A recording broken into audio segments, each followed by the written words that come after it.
Well, hello everyone. Welcome back to Costume Co. And it's a Sunday, and this is sort of an unusual time to be doing a live stream. Although or actually Lindsay, I think you and I have done a live stream on the weekend before together. Anyway, so today we're talking about the Bikeriders, and it's a movie. It's out in the theaters at the moment. I had the pleasure of watching it, and it's amazing. It's an all-star cast and it's an ensemble cast. So I was going to let you know if you have any questions for our panel, please post it in the comment and I will highlight it and ask the question to them. So to start off, I want to introduce my guests. Actually, Lindsay is my co-host today. Lindsay's been on the show with me before, and we've done a couple of like panels. And actually, I was talking to Troy about this. Hopefully, we'll do another one in the near future. So, and then as well, we have Troy David, who's here. He was the art, like, sorry, I should say you were the Ager Dyer on the show, but as well, Lindsay is the associate costume designer on the Bikeriders, but as well, she's the owner of the costume consultant. And then, least but not least, we have Erin, who is here as well, and she's the costume designer. And Erin, I'm so delighted to have you as well to hear all about your process and everything. So that's the group. Lindsay, you're my co-host. Why don't we start with you, and you can just tell everyone a bit about yourself and what an associate costume designer does, although I know you wear other hats as well. We'll start with you. You might have to unmute yourself. I think I muted you. Yes. Hi, thank you, Heidi. So yes, Erin and I have worked together for many years on many different projects. I've been her assistant costume designer. And on the Bikeriders, she gave me the opportunity to be associate, which I do basically the same amount of same tasks, assisting her and just throughout the whole creative process. And the credit is slightly different. It's kind of like transitioning, trying to pitch myself to get future costume designer jobs.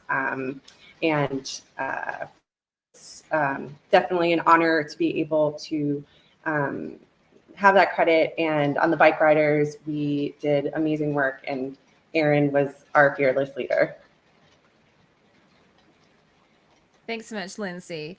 Erin, I know you were saying that you've been holidaying, and you're back, I think, back home, but you have a lovely tan. So why don't you, for anyone who doesn't know you, why don't you tell them a bit about yourself and what it is that the costume designer does, just in case my audience doesn't know.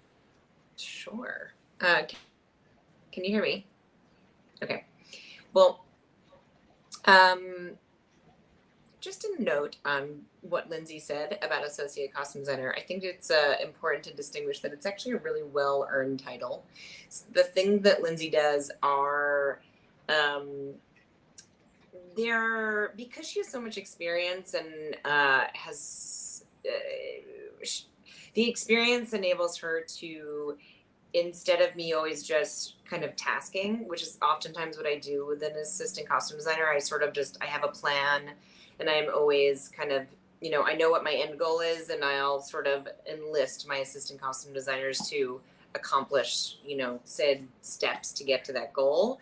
But with Lindsay, it's different. I'm able to, she understands the creative and what my creative vision is, from our conversations, and then she can actually make that plan and actually set the department, and almost help me task everybody out in the department, because departments get big, and the moving parts they're typically fast and furious, and they've gotten faster, I would say, over the last 5 to 8 years. They're even faster than they used to be, just everything in life kind of.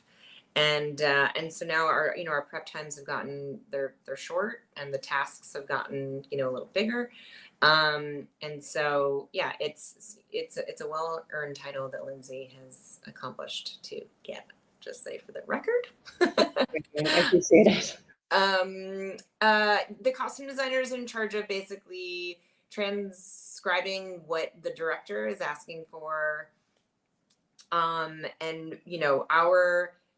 our job is to sort of understand what they ultimately want, the director's vision, and to be able to, bring it forward as far as a character and a look and a color palette, and understanding sort of the psychological, emotional responses of, the characters to each other and what's happening in different scenes. So yeah, we're in charge of that look and the way that is, and my conversations with actors is kind of a go between what the director is asking for and their ideas about who the character might be and my ideas about who the character might be, and then giving it a visual reference with what they're wearing and how they look in general. Thanks, Erin. Well, when I was actually before we started, I was telling Troy one of my jobs I sort of feel that I'm responsible for is sort of educating my viewers because a lot of people don't know what a costume designer does. They think it's just, you draw pictures or you buy pretty costumes or clothing, I should say. So I really appreciate that. And Lindsay's been actually really, really helpful with that too. But I am really delighted to have Troy here as well to talk a little bit what he does. And I know he had a very important role on this show. So, Troy, do you want to tell us a little bit about yourself? I know where you're coming from, but also, what it is that you do as an Ager Dyer. I have muted him, so I'll unmute you. There you go. Oh, there I am. Yeah, thanks for having me today. It's fun to get the gang back together after so long. I make stuff dirty, kind of is what it boils down to, but there's a little more to it than that.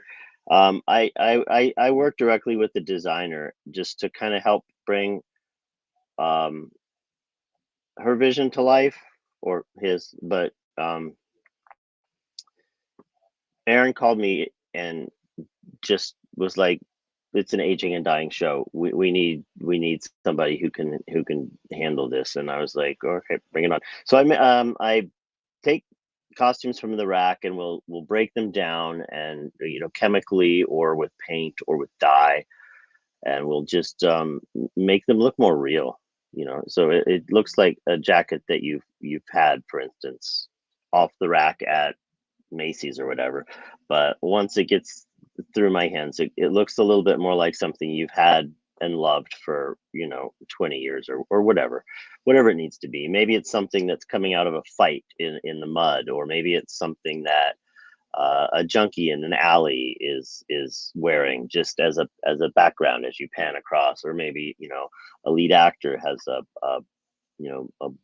broken leg or something and there's blood or something on the leg, and it's just things like that you just don't think about. I was once said, if they notice it, you've done it wrong. So That's a great answer, Troy. Actually, there's a couple of comments here. One is Jane says, very impressed that that the Vandals book is in the background of Mr. David's room. And so she noticed that. And you also have the other book there too, the Bikeriders. I do. You showed that to me I made earlier. I made a little display for today. That's amazing. Thank you so much for doing that. And also Lecce Empowerment says, yay, Troy, he's so talented. Please give all the love, guys. Yeah. Awesome. I was going to say, before we move forward, if everyone's okay with this, do you mind if we keep this spoiler free? Because there's some people probably who haven't seen the movie, if you're all okay with that. Sure. I think we can talk about character and so on without getting into spoilers. So, Lindsay, did you want to do the next question? Sure. Okay. So I'll do like a combo. How did we all get involved with the Bikeriders? And before we heard about the project, were we familiar with the material at all? So Erin, you are definitely the first point of contact on this project. Yeah, sure. I'll answer that part. So yeah, Jeff Nichols is a director I've worked for several times before. And he told me about this project maybe 13 years ago or something, possibly even that long ago, 12. And I always was like, that movie, because it's kind of a. Oh, is that you, Troy? Yeah, it's me. Just okay. What is that? it's my. Okay, I'm ignoring it. It'll stop. I'm ignoring it. And so I was very excited to do this project because I knew it was a really fun costume project, and I love when movies are a really big challenge. the harder the better. Or to me, it's like, it's the more creative, the better. And I knew pretty early on that it was going to be in Cincinnati, and it was going. And yeah, and my first phone call is typically my assistant costume designer, because or it could be it could be the supervisor, one or the other. But they kind of go in hand. They're the first calls. They're like the people that you start to, you're starting to build the team. And so I called Lindsay. And right after that,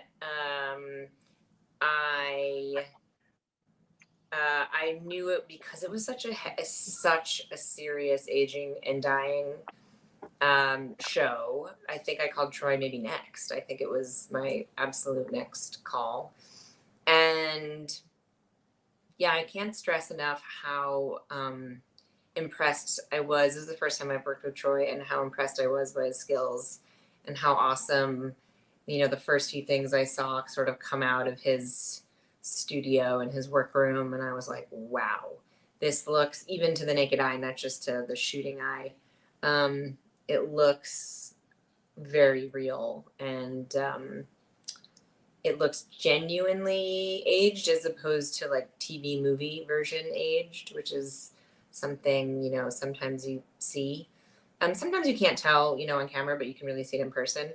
And he's a real special talent like that. So I was really lucky he was available.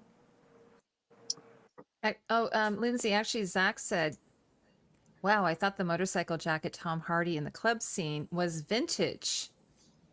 So was it new? No, yeah, his jackets were vintage. Oh, they were, but then they were broken down as well. Erin, I think, no, we had shopped his things were vintage, and his leather. I don't actually reveal that information typically. No, they're your secrets. You don't have to. Yeah, I'll just say that in all of our hero leather jackets, there are a few who are new ones that we made look like old ones, but it's the audience's job to guess whose those are. Fair enough. Yeah.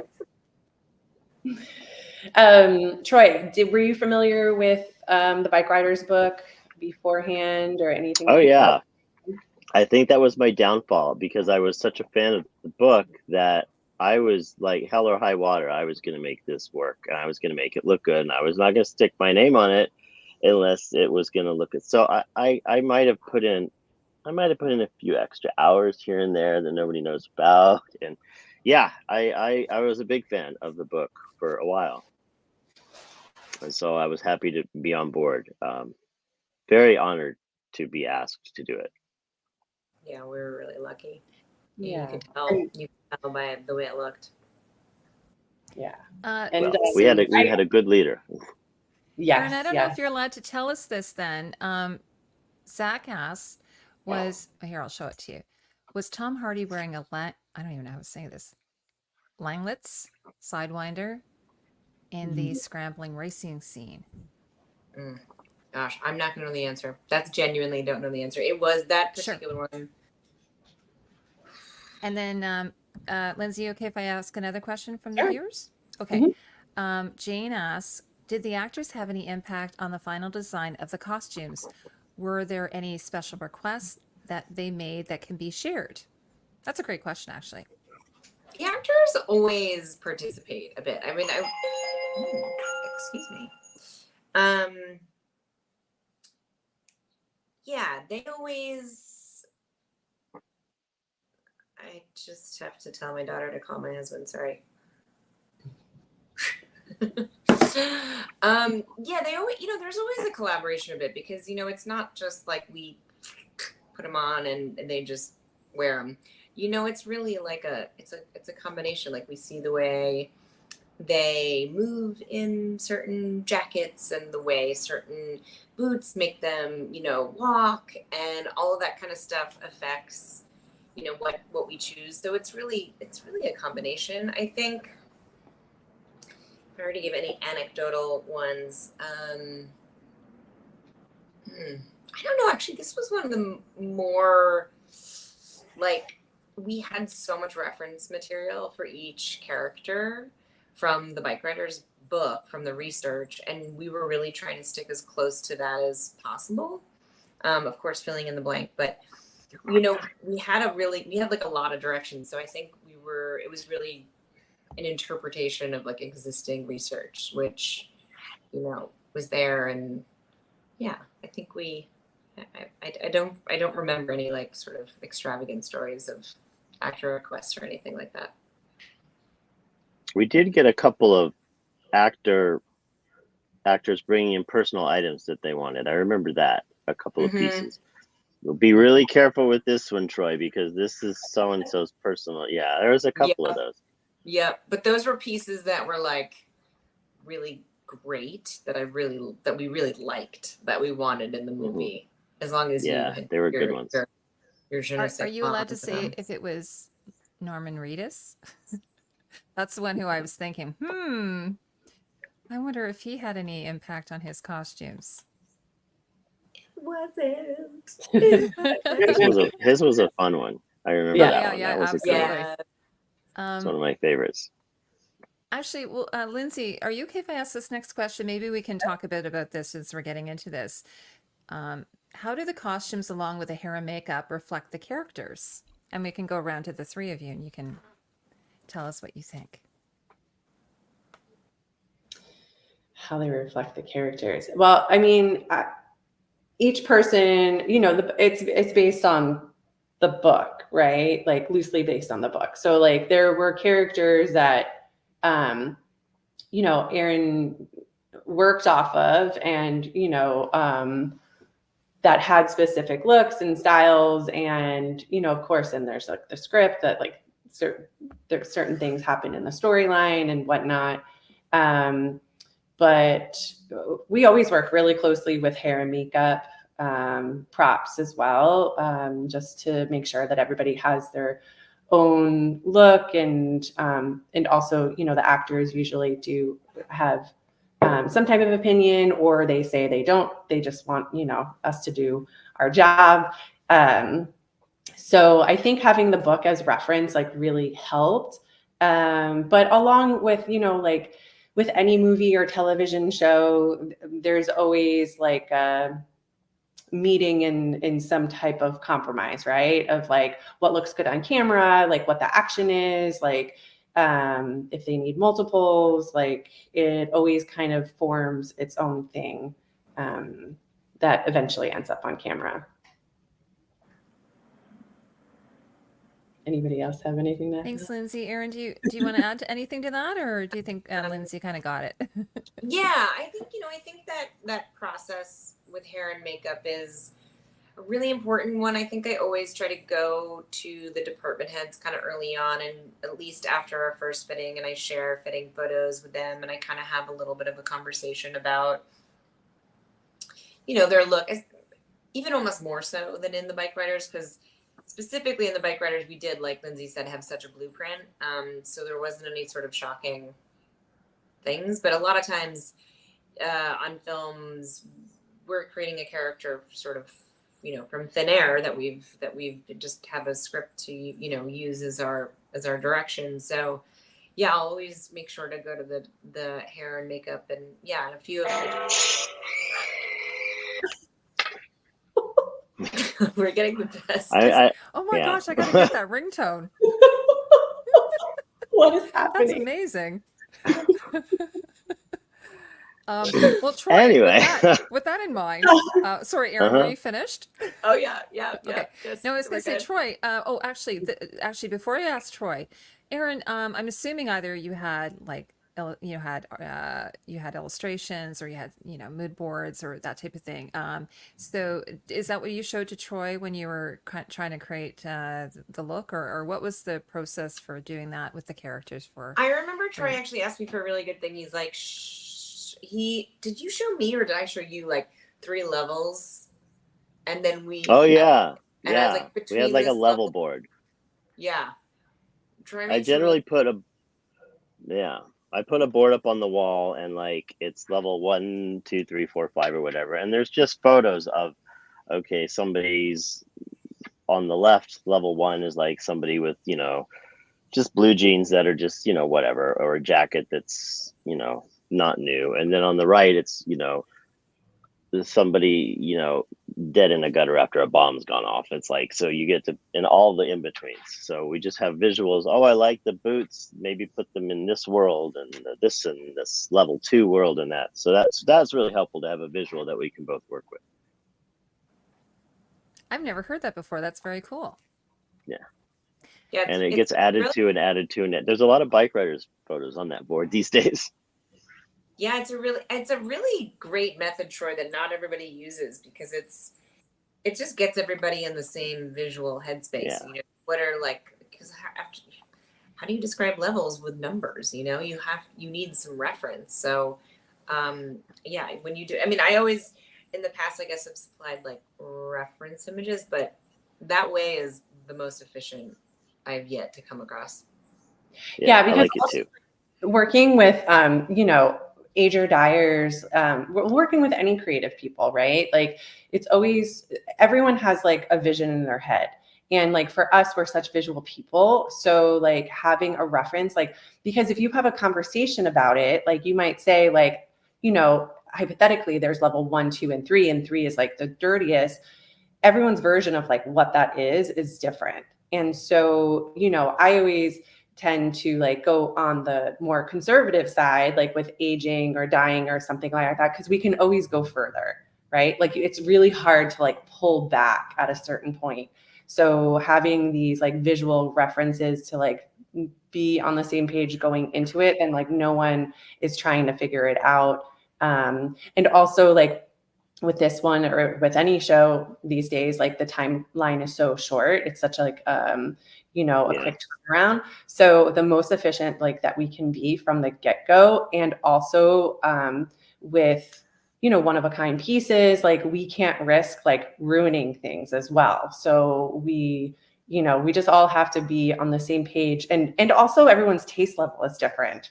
So, like having Troy, we're so lucky because Troy is like one of the best, and he has just such a wonderful taste level that really translates on camera. Well, thank you, dear. Yeah. No, it was Well, fun doing this. These people all, I mean, we had such a great team of creatives to work through this grinding little schedule of ours. And we did a really good job, I think. And we laughed a lot. Then we left. That's important. Lindsay, actually, I have one more viewer question. Do you want to do that? And then Lindsay, you can do the next question? Sure. Okay, so Zach asks, I was very impressed with the costuming and accuracy of the biker garb. Are you allowed to say what make the engineering boots the bikers predominantly wore? They look very cool. It's not really that we're not allowed on that one, but it's the honest answer is we don't know. They were vintage. Yeah. Oh, okay, Yeah. okay, cool. Yeah. I'm sure there'll be Rentals somebody from out a there costume house. who will know. Zach, why don't you do some research and get back to me, and then we can. Okay, well, Lindsay, do you want to ask the next question? Well, I do want to say like about the boots too. Like Mhm. for us, it's like really about like the shape of the boot, like, the buckles on it. We always, with like the Bikeriders, we wanted things that were like really broken down to begin with, because otherwise Troy has a lot of extra stuff that he has to do to like bring something that's like brand new to make it look like it's been aged or worn for 20 years or every day like riding motorcycles. So when we're searching for costumes, or there's a lot of different elements that we're looking for when building these characters, and obviously period correct as well. But like, who were these guys? Like, what were the types of boots that they wore? These guys, like, even with different riders, like with different brands, like they wear different gear, right? So we were really trying to keep it accurate in our world. And there's still things out there that are accessible today. So Yeah, I know about a year ago, I actually broke down. There's some people online who did Rebel Without a Cause, and they were able to break down what it is that James Dean actually wore, like, from full detail. So I was That's able to share cool. out a little infographic about that. So I know that there are people out there who are like, they know all this stuff and they're really good at. So Zach, I think Zach wants to dress like one of the bike riders. I think that's why he's asking these questions. Um, Lindsay, do you want to do the next question? Sure. Maybe Troy, tell us a little bit about the aging process, how to make it feel like realistic and like the lived in feel. Like, what are some of like your tricks of the trade? Like whether it's like dirt or dyeing or like, how do you think, like if you get a jacket that you need to make it lived in, like what are some of the things that you think about when you're approaching that? Well, it all starts with well, it's the state that it's in to begin with. If it's new, or if it's if it's vintage or used or something, you what direction you want to take it and how far. And then it's the textile that it's made of. Leather is a whole different animal than, so to speak, than denim or vinyl, or synthetics. I'm not a fan of synthetics. We had all those discussions at the beginning too. And natural fibers, just they're so much more easily manipulated and broken down. And a lot of times I use chemicals, corrosives and things, or um, steam is another good one. Uh, and sometimes it's just elbow grease. You just have to take it in your hands, and you just have to, you know, break it down and rub it back and forth until your knuckles nearly bleed, and then and then it's softer. And then you a lot of times I'll put things on, and I'll I'll stretch leathers or whatever until they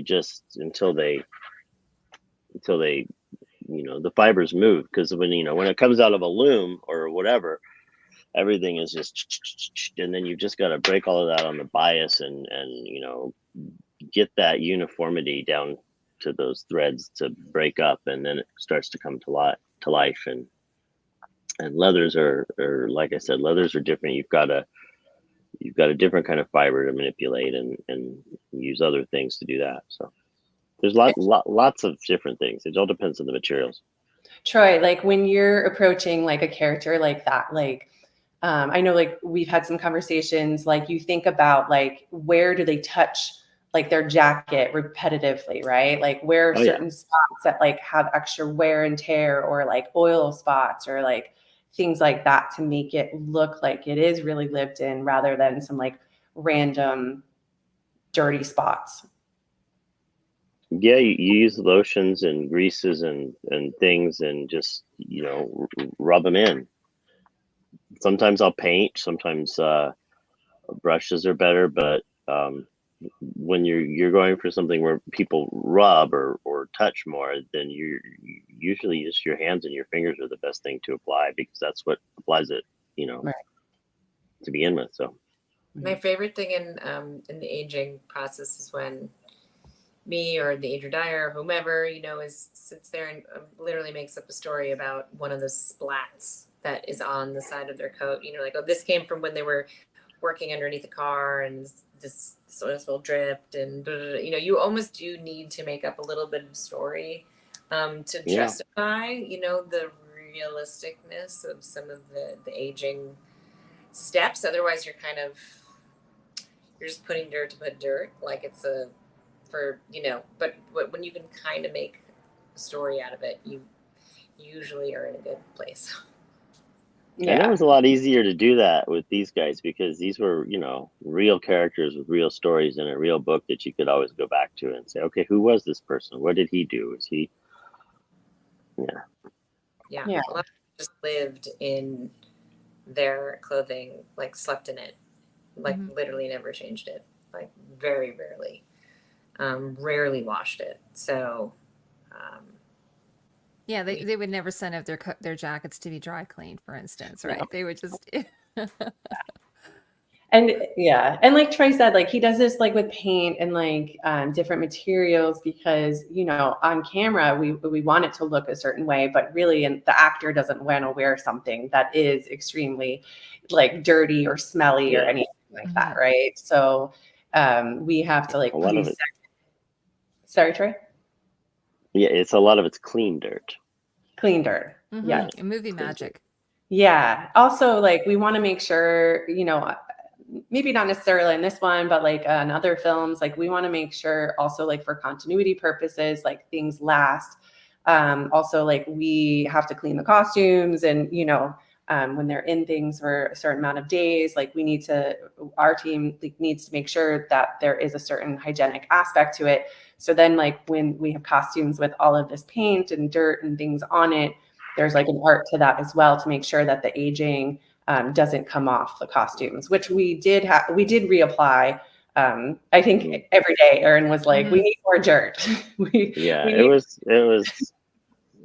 And isn't it crazy when you see the final product? It doesn't look that dirty. I mean, it looks dirty. I know. It was driving me crazy. I was like, we needed more dirt. We needed more dirt. But we could have even gone heavier. Like, I can't believe how dirty we went so far. But I feel like if we'd gone further, it would have been like theater, and I mean, I feel like we maybe had to have gone it, but I think it looked fantastic. All things said, but it looks great. We're gonna.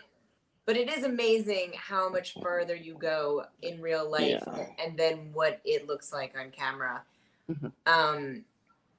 I do think because we shot film, that affected things. It really. I agree. I totally it's like agree. The celluloid separation, just this detail thing that, I think that I learned that. Well, and I feel like we almost could have gone theater. Right. I was going to say, because there was a lot of day scenes too, so I guess it would show up more, right? Because I'm just saying, as a layperson watching it, I didn't notice any of it. Like honestly, I didn't. There was one scene I think where Benny comes in and he takes off his jacket and his shirt's all dirty, and my husband's like, "Why is his shirt so dirty?" And I'm like, "I don't know. I don't think he washes his clothes." Right? Yeah, that was the only time anything, I noticed. but it was all supposed to be that dirty. Yeah, it was a white shirt, and then the other thing, of course, is Jodie Comer, Kathy's Levi's, which they're pure white Levi's, so that was super fun, right? And then she ends up with all these handprints all over them, which is hilarious. So with that one too, I remember Troy. I was like in your aging. I remember that, and so like. We're trying, and Erin was like off doing something, fitting people, and like we're in literally two different locations, like not close by. So like we're trying to figure out like levels of like handprints, right? Like what does it look like? Like how far do you want it? And do we want it to be super? That was an interesting process in the shop. Yeah. So I'm like, researching online, like literally handprints. And like levels of handprints, like what do they look like? And so I'm like sending them to Erin, like, do you want like finger outlines? Like, do you want like a palm print? Like, do you want, and then we do tests, right? Like we don't do it on the physical garment because again, we don't want to ruin it, right? So like do like handprint tests. And then once we get signed off on like what Erin likes for the handprint, then Troy goes to the actual garment, the hero costume. Yeah. That was a stressful one. That it looked good though. It looked good. Yeah, I don't know though, but I remember. That's funny. I remember being like a simple one where I showed Jeff and he was like, "Yep, perfect, great." So whatever you did was great.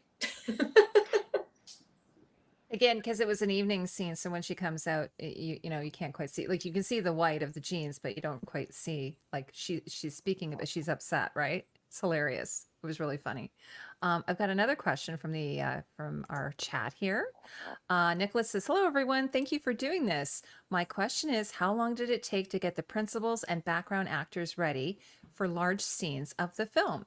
And actually, because Troy, before we came on, we were talking about it was quite a large, like it's a big ensemble, but you had a lot of background as well.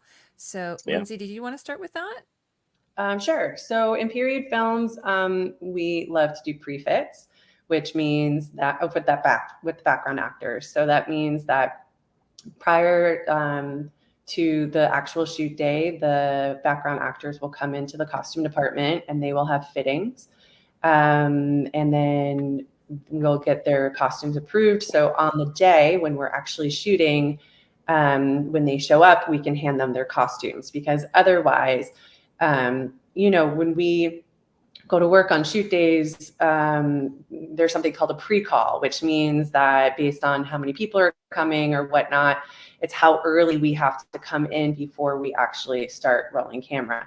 So with period, if we had to fit everybody on the day, it's very tricky, with period costumes and getting the look right. And so in order to save time, we do these prefits. And then when they come in, like I said, we hand them their costume, they get dressed.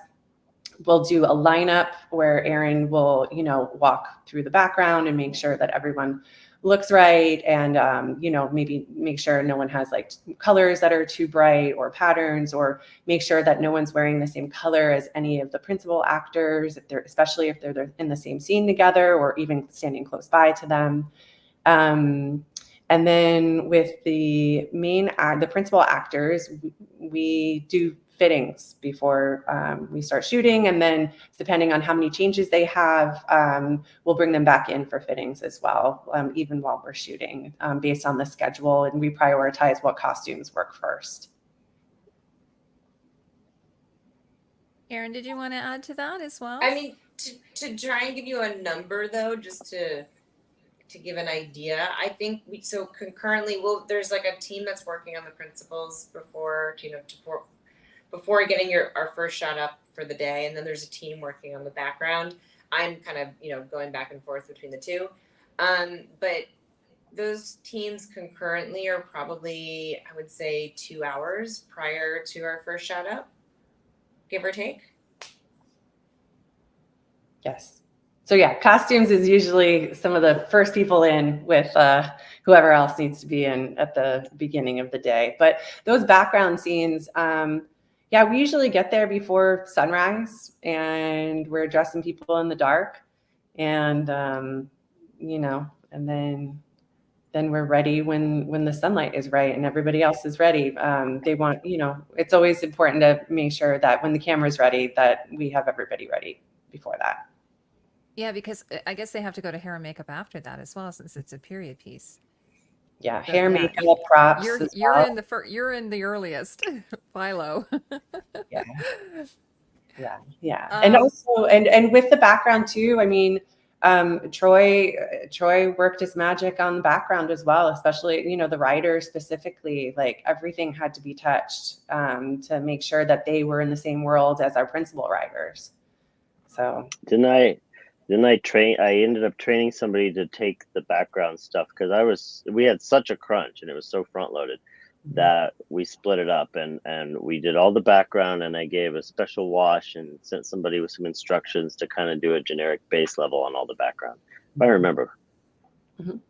Yes. And then we trained we had a day where we had everybody, all the set costumers come, and I gave them all a little kit of stuff, so they all had the same colors and whatnot, and told them how to use all of their little items on set, because the way we were with our schedule, I couldn't be in the shop and on the set and get things done. So I had to entrust a lot of set stuff to the costumers, and gave them a little run through about how we wanted things to look and what to use, and they did a good job. I went out on set a few times too, and they were doing just fine. We had 140 extras and 20 principals on day one. Wow. Let's not do that again. Yeah, I was gonna say on the first day, like, ease into it a bit. We had, I think, at least three rallies, and we shot them in the first 2 weeks of our shooting schedule. So we had hundreds of background, along with all of our cast in multiple changes. So well, I promised Erin that we would wrap this up in the right amount of time. So I thought before we leave you, the first thing I'm going to ask you is, if you want to tell me what your proudest accomplishment on this movie was, if you have a proudest accomplishment. I know it's a hard question. And then the second one is if you're on social media, which I believe you all are, because I put it in the in the description below. If you just want to save the best place for people to find you, if you want them to find you, maybe you don't. I don't know. So we'll start with actually, Troy. Why don't we start with you? What's your proudest accomplishment? We got what was it, 13? I'm was it like 13 principals? We basically got the whole show done in like a few weeks. I feel like it was ridiculous because they all want, like, the first week of shooting, they wanted every single lead established. And it was just like, yeah, it's just like we were all like, all in the headlights. We're like, you guys. And I think there were a lot of little fights about, we can't, can we stagger this? Can we recast? Can we did it? But no, they didn't budge. And I mean, there's a movie now, so we did it. And that's in my mind pretty impressive. So for not just me, for everybody, like that was a really tall order. So yeah, Erin, is that sort of the same for you, or do you have something else? Yeah, I think so. I mean, I think it's the integrity of the look of it, and true to the historical reference, I think, is one of them. But the truly nerve-wracking feat was how front-loaded the show was, and how much had to be done in a very short prep time. Shows are not typically so front-loaded. Sure, you have some imbalance and some things and times and moments, but it was everything day one. Yeah. Every principle, every background, Stunt riders.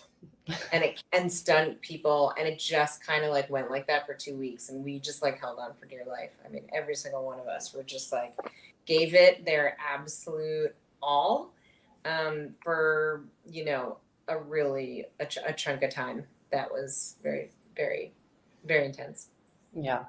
Also, I think, like, there were so many moving elements literally in this movie. Like, we started in Los Angeles, and Erin and I went to London to do a lot of fittings and also shopping. And then we shot in Cincinnati. So it was like a moving circus, right? Like that we like literally had offices that we would set up and break down and set up and break down. And by the time we got to Cincinnati, they were already up and running by the time Erin and I got there as well. And so kind of like integrating with the rest of the team and getting ready for day one, just keeping all the moving parts like moving and keeping to the deadlines that we need to keep to. So it's a challenge, but you feel really accomplished. But when you get there.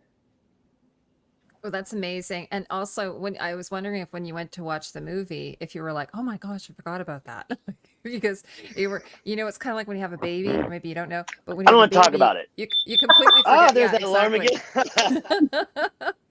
You completely forget what happened those first 3 years, and then you're like, wait, but thank God you took a video of it, and you can sort of remember a bit. So it's like birthing a baby, having a movie. I think that's very true. Yeah. So, Lindsay, I know you're on social media and you have your company. Do you want to just say a little bit about that before we head out? And we'll Sure. Yeah. So for anybody that wants to know about the costume consultant, I help people get into the industry. If that's your dream, working in costumes, no matter where you are in the world. I also help working professionals navigate their careers. So, whether it's negotiating, networking, switching positions, if you want to learn how to be an Ager Dyer, I connect you with people in the industry. And so, but I think we're all living proof here. The three of us are living proof that we live our lives and make our careers as creatives. And I think that it's a wonderful gift and a true calling, and not everybody thinks that it's possible. And we're all here saying that we do. And I think that it's amazing. But so the costume consultant, you can find on Instagram, the costume consultant, or for like my personal traveling and also work projects, it's LK Styles. I follow both of yours, so I can keep track of you. Not in a stalking kind of way, but in a friendly way. Thanks, Heidi. What about Erin? I know you're on Instagram. Yep, and it's just my name, Erin Benach. Just my name. And you have a website as well. Actually, Lindsay has a website. I found your website, so I posted that down there as well, so people can keep track of your work. And Troy, do you have a website, Troy? Oh, it's an old one. I don't really keep it up since the 90s, but I'm on Instagram. It's just Troy David and NYC, because that's where I got my start in New York. So Troy David NYC. It's not that active, but I'm there. Amazing. Well, we're going to let Erin has some plans. We have to let her go. So I want to thank all of you so much for doing this. This is so fun. Like Lindsay and I did this other one, and we're saying we have to do this on a regular basis. It's such a blast. So Erin, I really want to appreciate you coming and taking the time out of your day to do this, because I know you've got other things going. And Troy, coming from your trailer. He's got we were having a nice chat about that earlier. So, and of course, Lindsay, as always, you're always welcome back. Always love having you. So Thank everyone, you, and all the Thanks, great everyone. questions we got from the chat. Yeah, great questions, everybody. Thank you. Great moderating. Great questions, guys. Thank you. For sure. Thanks so And, much, everyone. It was Okay, well, great have a seeing great you evening. guys. I miss you all. Hopefully you guys can connect soon. Okay. All right. Bye. Okay, bye everyone. Take care.